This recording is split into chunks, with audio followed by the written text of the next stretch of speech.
कोकणातील हा एक खवडेमाळ गणपती म्हणून फार प्रसिद्ध गणपती आहे. त्याला 316 वर्ष झालेली आहेत. 316 वर्ष हा गणपती सतत 21 दिवस आणला जातो. हा गणपती घरातीलच पुरुष बनवतात. त्याला 1.5 टन माती लागते आणि 6 फूट हाईटचा हा गणपती असतो. सर्वसाधारण गणपती जे गणेश चतुर्थीला येतात ते रंगवून आलेले असतात, पण ह्या गणपतीचं वैशिष्ट्य आहे की पहिल्या दिवशी याला रंगकाम होत नाही, फक्त सफेद चुना लावलेला असतो. यावर उंदीर पण नसतो. दुसऱ्या दिवशी उंदीर लावला जातो आणि ह्या गणपतीचं रंगकाम चालू होतं. 5व्या दिवशी हा गणपती रंगून पूर्ण होतो आणि त्यानंतर 21व्या दिवशी या गणपतीच्या चेहऱ्यावरती पिवळे टिपके दिले जातात. असा वेगवेगळ्या 3 रूपात दिसणारा हा जगातला पहिलाच गणपती आहे. दुसरं याचं वैशिष्ट्य असतं की 21व्या दिवशी या गणपतीच्या बाजूला पिंडदान होतं. पिंडदान होणारा पण हा जगातला पहिलाच गणपती आहे आणि म्हणूनच लिम्का बुक ऑफ इंडियाने ह्याला मान्यता दिली की भारतातला किंवा जगातला अशा प्रकारचा हा पहिलाच गणपती आहे.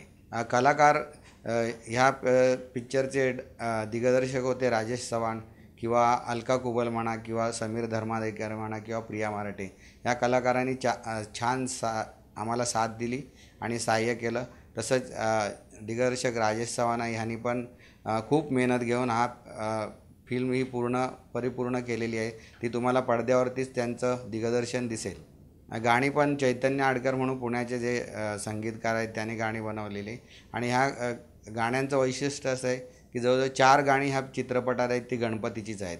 आणि रूपकुमार राठोडसारखा जो नामवंत गायक आहे त्याने पहिलंच मराठीत गायलेलं ह्या चित्रपटात गाणं आहे. 19 फेब्रुवारीला हा चित्रपट संपूर्ण महाराष्ट्रात प्रदर्शित आहे. त्याचं लोकांनी एकतर आता खूप चित्रपट येतात, पण लोकांनी हा चित्रपट का बघावा की हा आगळ्यावेगळ्या प्रकारचा गणपती आपल्या महाराष्ट्रातच आहे आणि खूप लोकांना तो माहिती नाही, म्हणून माहिती करून घ्यावं, त्याचं दर्शन करावं. तसंच आमची अशी इच्छा आहे की ह्या चित्रपटाचं जे उत्पन्न येणार आहे, 316 वर्ष हा गणपती सतत चालत आलेला आहे, तर जे उत्पन्न येणार आहे ते उत्पन्न आम्ही संपूर्ण त्या ट्रस्टला देणार आहोत आणि पुढे पण हा गणपती असाच चालत राहावा अशीच आमची इच्छा आहे. धन्यवाद.